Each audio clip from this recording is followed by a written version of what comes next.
Hey, hey, hey, everybody. It's that time. It's Wednesday afternoon. It is a wet and rainy day, but it's cozy here in my office.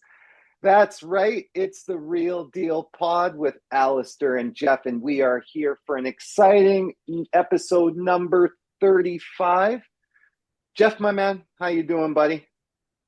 I am doing well, sitting here in my shorts still and my Holding on to shirt. summer. You know what? I went for a run this morning and as you know, or as you may know, it was raining. So Yeah. um do you think that would stop me? Nope. It did not stop me. So I went for a run along the Abbey Dike and up the Abbey Grind and came home and just jumped right back into it. So it's crazy. It's been a crazy last couple of days, and I think with these predictions of an insane 2025 spring market, I think there might be some traction to that. Right? Right? Well, that's good, my man. I myself, I've been busy, dude. I actually forgot it was Wednesday. Almost forgot our pod. I've been going crazy. Had a great weekend though. It was nice. It was relaxing. Took some time to celebrate Remembrance Day as I always do. Yeah, but yeah, I'm gonna go out for a run later today. Actually, I've been so busy I wasn't able to go do it this morning. So I am How not far? like you. What kind of run do you do? Like what do you normally do? It's usually just about 3K and it's just Okay. around my area. It's not, I kind of just, there's this trail loop that goes through Hazel Grove School and down around through Nice. Clayton Heights and the back trails over there and stuff like that. So I kind of just loop it around. I found the trail. I found the distance when I moved over here. And that's what I always say. When you move into an area, kind of get to know the area where you like to walk, where you like to do things and time out your things. It's really fun to do. So yeah, I got my way, and so everybody knows me now. So when I'm running, people wave and say, "Hey, how you doing?" So it's nice. It's like great community feel. Awesome. Yeah, Yeah, that's awesome. man. You Yeah. can figure out a lot of things when you're running. Oh, absolutely, absolutely. Well, man, let's get into it today. Before we kick it off, though, I just wanted to touch on a quick article that I read this morning, super, super fast, because we've been talking consistently about housing and all of that sort of stuff. It was the focal point of the most recent election that we had here in British Columbia. It's going to be the focal point on the election coming up, right? So it's all about housing. And so Stats Can actually released it's they do a piece on building permits, on the value of building permits. And what they found was the value of building permits in Metro Vancouver dropped substantially. So I won't get into it. Like I said, value of building permits are the total dollar of amount of building permits that are issued for new construction and major renovations. So they were down, what was it, 40.8% versus last year, right? And as VC as a whole, we were down, what was it, 40.5% to last year. Now, the reason why I found that so striking was all of Canada, the rest of Canada was up. Hmm. And where we like to kind of, I don't know, compare ourselves, for lack of a better term, to Ontario and Alberta when it comes to housing prices, well, theirs actually increased as well. So, what that means as a whole for us here in Vancouver, it goes straight back to housing supply. So again, we had politicians talking about how they were going to increase our housing supply. Well, with fewer building permits being issued, it's likely that we're going to see fewer new homes and apartments being built right in the Yeah. new future. And so that means that housing could be tighter for the years ahead, and of course that is going to directly impact our cost, right, for both buyers and for both renters, right? And then the other things that it takes a look at too, that I think that we sometimes oversight, is economic health, right? So the amount of building happening in an area is often a sign of how well the local economy is doing, right? So when construction projects are slowing down, of course, fewer jobs are created, and local businesses see less growth. And then it also could shift, it could signal things in the market when it comes to developers and how they feel about our future. So those were some of the key takeaways that I had from it, right? Was if all of Canada is growing in their major renovations, their new construction, their commercial growth, and Vancouver is lagging behind at not a small percentage, but 40%, right? That's just that was quite an interesting article to read. So I just wanted to kind of bring that up. So in simple layman terms, in 25 sentences, well, 25 words or less, give me the Coles notes on that. The Coles notes are we're seeing lower buildings or lower building permits being or lower future building developments coming up. So what that's gonna so that directly impacts the cost of our housing. So it flies directly in the face of what all of our politicians and everything have been saying, right? So again, we constantly talk about we need housing prices to go down. Well, how's it going to go down when we're not seeing new development? We're not seeing new renovations or anything like that. Which goes back to a lot of dialogue you hear when we have a housing issue here, not only in Vancouver, but in Canada. But we're making all these new regulations and guidelines, but is it really going to fix the problem? And but that's what I just said, though. I finished, but what I said was the rest of Canada's increasing. They're not seeing a shortage throughout Canada. Vancouver is the only place in Canada that saw a decrease. Ontario, Alberta, where we like to compare ourselves to, saw an increase. So that is a direct issue with us provincially. Right. If all of Canada is going one way and Vancouver is going the other way, that's why I mean, like, it's not. This isn't really a Coles note type of deal, right? Like, I know we got to get deeper into it, right? And we got to get into other things, but this is literally something for us as a province that we need to pay attention to. That if this is for residential, residential and commercial. Right. It's residential and commercial. See, and not to get overly deep into it, I hear what you're saying where Vancouver and Toronto building permits have declined, but again, no, just Vancouver. Just Vancouver. No, just Vancouver. Toronto, Calgary, every other place in Canada increased. Just Vancouver. I still think we will have building like housing crisis because no, that's what we are going to have. That's what I'm saying. That's what the point of this is everywhere else increase. So they are addressing and fixing their housing crisis. Here in British Columbia, we are not. We are actually setting ourselves up for it to be worse in the future with fewer developments coming up. That's what I'm saying. We are actually set up in a spot for it to not be in a good place. Yeah, and where I'm going with this, Alistair, is and hearing what you're saying, I still believe we're going to have a housing crisis even with these building permit increases. Not only sure, in Vancouver, but throughout Canada. No. For sure, we are not slated by far. We are not slated by far to build enough homes as a whole in Canada, by far. But we, as in Vancouver, we will see the biggest strain. Like that's what it's saying. It's like, great. Like who I would rather be if everybody's going to feel the strain, right? I would rather be in the place that feels the least, right? I know everybody's going to feel pain in the housing across Canada, but why? Like, I don't want to be here in BC as the one that's facing the absolute worst. Like, that's not the place I want to be in, right? Like that's where I don't want ourselves as British Columbians to continue to hold our head. Like, why do we have to hold ourselves in a place like, okay, well, everybody's going to be in a strain. Okay, great. Well, why do we have to be the worst? Yeah. Yeah. And again, even like, that doesn't make sense. Even to dig deeper into it, building permits is one piece of that pie to fix housing, right?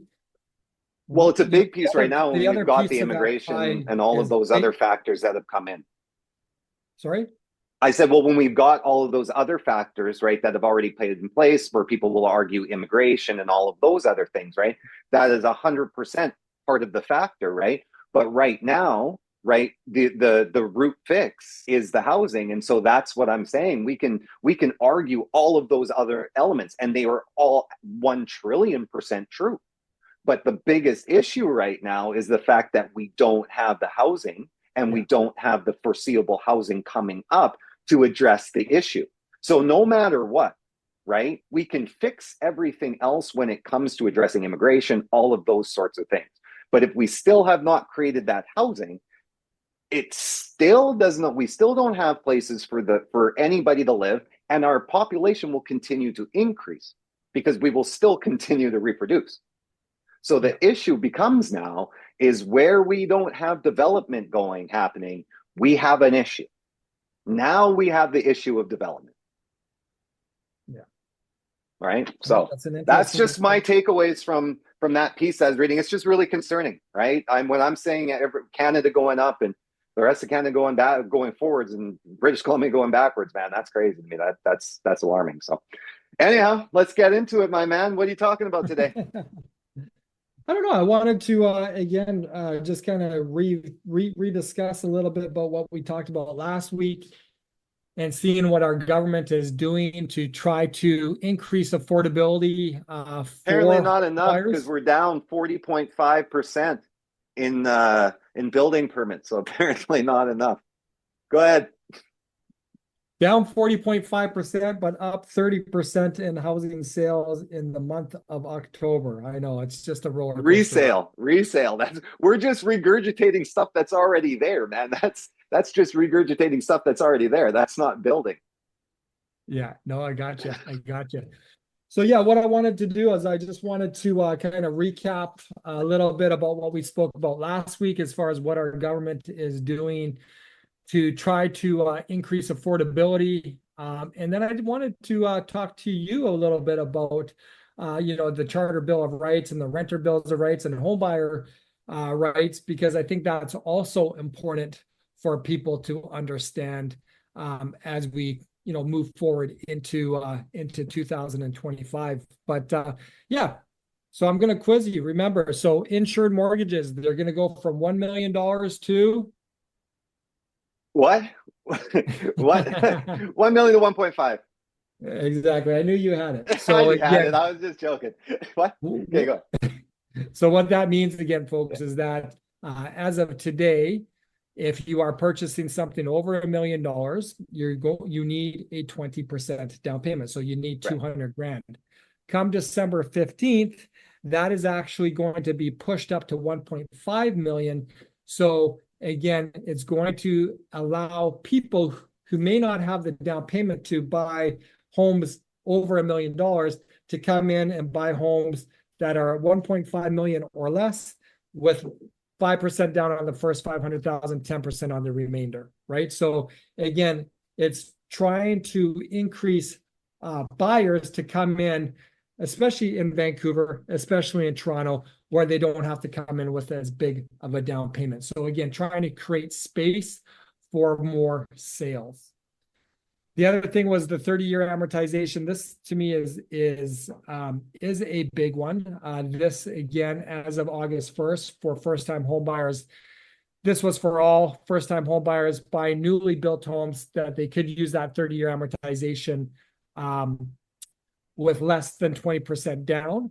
But again, come December 15th, which is pretty much just a month away, it's going to be for all buyers that are buying new homes that they can use that 30-year amortization with less than 20% down. That's the big one. That Big one. is big. That is big. And even though I was going to say, like, let's pause and explain to people what, first time home buyer is, because again, we know that there's a couple different buckets for it, right? But just the fact that now we don't have to explain that, right? Now that the fact that they literally broadened it to everybody, that is a wonderful thing. Yeah, it's crazy too that a lot of these rules are rolling down to first time home buyers. I think again, Yeah. and I think what we're seeing a little bit now is that the government is recognizing that, hey, like, you know what, it doesn't always have to be a first-time homebuyer to make housing more affordable or easy to get into, right? Like Yep. it's about your second or third, or there's, you know, why does it always have to be a first-time homebuyer? So it's nice to see that kind of Yep. rolling in with these policies. The other one too is again, 7 out of 10 mortgages are going to be renewing here up in 2025. So 7 out of 10 people, you know, and not having to basically qualify with the stress test if we are planning on switching to another lender. So that's So that is the one I actually wanted to discuss with you. Because I wanted to get your take just super quick on how that affected you, or how you felt that was going to affect the mortgage industry and the relationships that you guys build with your clients. well, are you talking about with renewals?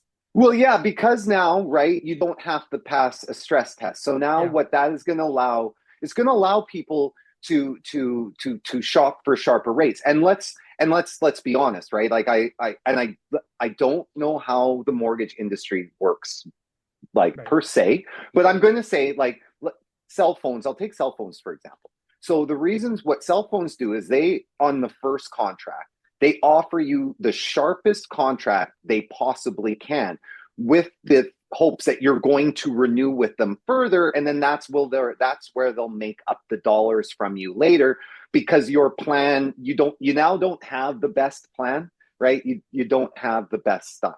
And it's the same thing that Shaw does with their, like now I guess it's Rogers, but they did with their television packages and stuff like that, right? They would bring you in on the best package, and then the next bump would be you didn't get all the frills that you got the first time. Now you're staying for the relationship that we built together.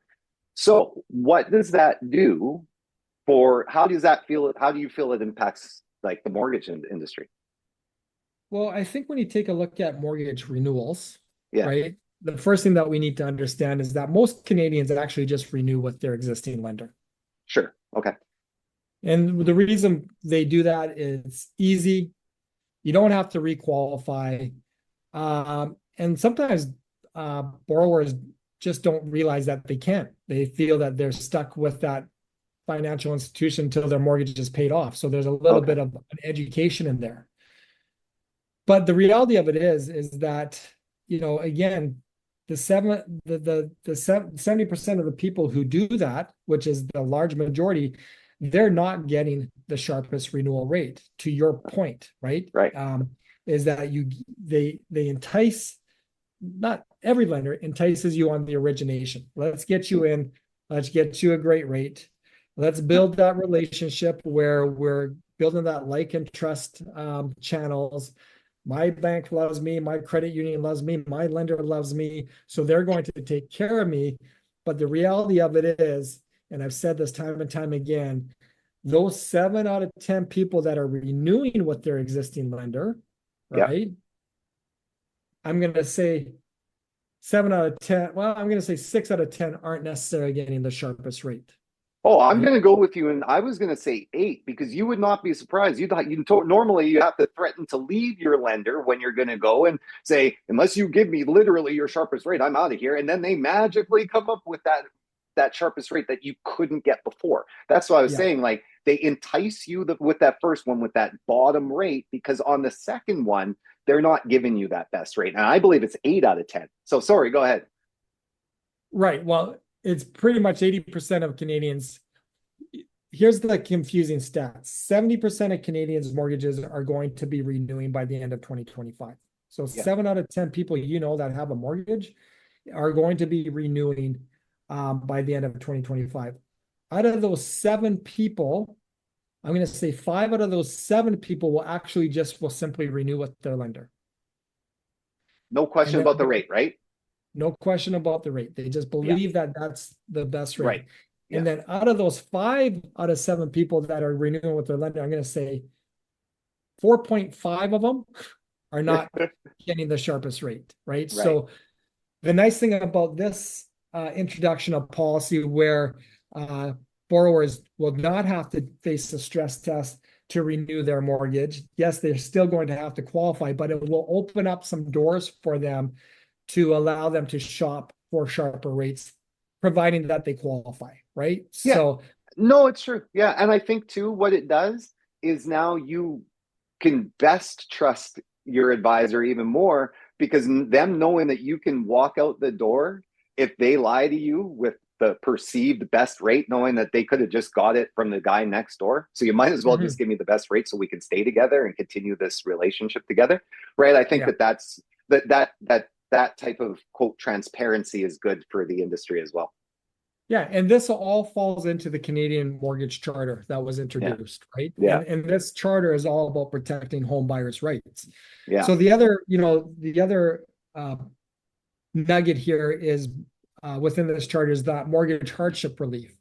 And that pretty much, to be simple, is just protecting home buyers' rights with lenders and lenders for enabling themselves to work with buyers that are in distress and give them opportunity and options with struggling homeowners to avoid foreclosure. So this was really, really big with everybody getting into mortgages at COVID time, ultra low rates. Now we have the period where, hey, we're coming up to 2025. 7 out of 10 mortgages are going to be renewing. We came out of a season of rates just rising and rising and rising. And everybody was talking about, the foreclosure rates that were going to be happening in Canada. And this is when that Canadian Mortgage Charter was introduced to say, hey, if that is actually going to be the case, we need to protect home buyers. And this is one of the ways that we're going to protect home buyers is to work with the financial institutions that are out there to say, hey, what can we do in financial hardship or mortgage hardship, and how can we help these people to avoid, a possible foreclosures or anything to that idea, right? Yeah. So the renters' bills of rights. Here's another one too. Is that the introduction of the renters' bills of rights and the protection against unfair rent hikes and evictions. So again, many of the people who listen to this pod could be renters.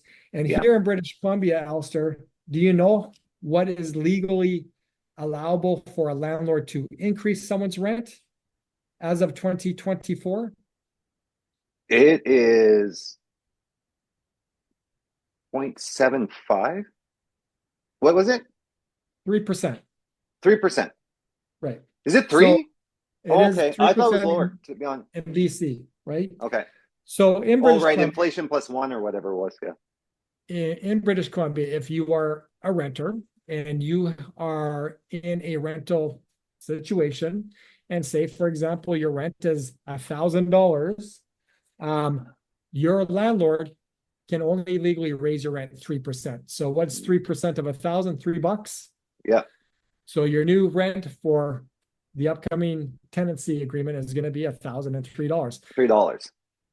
Provinces like Alberta, if your rent is $1,000, they can come in and rent it up to $2,000. Yeah. So from what I understand, there is no renters' bills of rights there, right? The other thing in this renter bills of rights is also standardized lease agreements. Like when I was renting in my early days, did you ever have a lease agreement? No. No. It was like Mr. Furley or whatever from Three's Company just showing up at your door and asking you for the rent.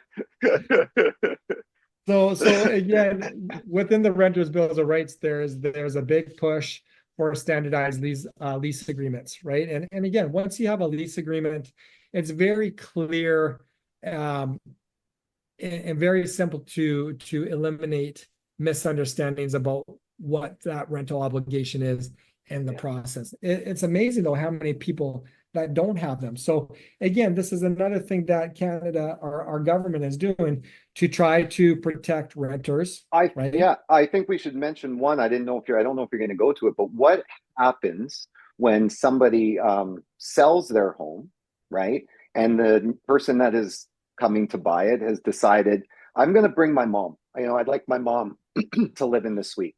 What is the change there? Yeah, from my understanding, if basically, say, for example, if you already currently own a home. So Allister Carrington owns a home. Yep. He's been renting it out. but now he's going to move in it, or an immediate family member is going to move in it. Renters' rights, I understand it to be Alistair Carrington, the landlord has to give 4 months. 4 months. Is it 3 or 4? 3. I believe it's 4. I double No, I checked think it. it was, I think, no, it was slate. It started at 4, but I believe they had to reduce it for 3 because of the mortgage thing, because So of the this is 90-day. where I go back. You already own the house. Oh, right. Okay. So Right. if you already own the house, Right. Yeah. Yeah. that basically you're renting out, and now you're moving into it, or an immediate family member is moving into it, you have to give that renter 4 4 months. months. Yes. Yes. Now, if there is a sale agreement in That's place, why I reversed. I used the reversed scenario. You right, switched the scenario on me. That's why I'm like, what are you talking about? I know you Okay. got me confused there. So when there's a sale in place, now Alistair Carrington is the owner of this investment property. Now he is selling it And to I a have new a renter in buyer. the basement. The renter, just say it's a house, right? Or Okay. the renter in the basement. It's easy, Then just the easier. renter's rights is 3 months 3 months. that they need to have notice on. Right. And then basically, back to if Alistair owned that home and basically mom was moving in or he was moving in, then you got to live in that for a year. And then if you aren't living in it for a year and it's been disclosed, then you basically may have to pay that previous renter 12 months of rent payments. Yeah. The only reason I wanted to touch on that because that's a big change because the change was a month. The change was a month. And so I want to, I like that is a huge change that I wanted people to understand because unfortunately we may get into situations where you're not dealing with the best representation and people might be giving you some poor advice, whether it be you're the person that owns it and is selling your home, or you're a person that is renting in it and are being evicted from your home. I just, yeah, because either one is going to end you up in a lawsuit. So again, be very, very Yeah. careful about about And I making think sure the people that you're dealing with know the new rules. right. And just to kind of recap it, because I don't want to confuse people, Yeah. because this is confusing a Yes, it little bit. is. If Alistair Carrington owns a home and he's renting that home out, now he decides to move into that home or have an immediate family move into that home, that renter's right is 4 months notice. Right. The other piece is Alistair Carrington owns the home. There is a renter within that home, but now he's selling that home to a buyer. That renter's rights is 3 months. Right. So I think those are the two pieces of gold that we need to understand here without getting it too convoluted Right. and too complicated. And Um, it's from the date of subject removal, just so you know. That's the date that that form has to be provided, is the date of yeah, subject because removal. 3 months, you're right, because 3 months again, if your subject removal here is November 21st, it's That's three when the months. clock ticks. Right. That's when the clock ticks. Not if you didn't if you signed the contract in October, the clock didn't start ticking in October. The clock starts ticking if subject removal is today, November the 13th, that's when the clock starts ticking. That's Exactly. so Exactly. thought that was an important piece because that's one I think that's been glossed through over the past little bit of all the changes that have been going on.